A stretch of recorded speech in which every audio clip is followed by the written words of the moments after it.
My ego had taken over for my personality. It was running way too high. And I got on my bike, and no helmet, no protective gear, and I was, cruising down the street, and I had a new muffler on the bike, and apparently being on a billboard in I-90 wasn't enough for my ego either. And so I revved the engine once, and the second time I revved it louder than the first. And in the middle of the third rev, which is louder than the second, the bike just went clack, clack, and it popped up on me. It flipped gears into second. And I wish my reaction would have been to let go of the bike, but I decided to hold on because I wanted to control my destiny. I wanted to control my fate. So when I grabbed onto the handlebars, I pulled back the throttle even more.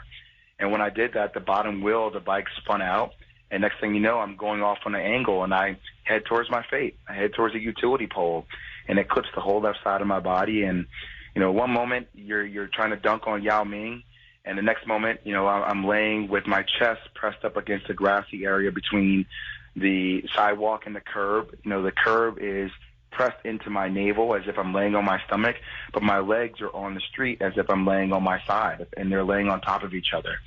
And it was at that given moment that something in my soul just felt like I had thrown it all away. And, it was as if, JR, somebody was pouring hot, scalding water down the lower portion of my body. And it's the most gnarly feeling when you have your hands. You can feel your hands touching your legs, but your legs can't feel your hands touching back.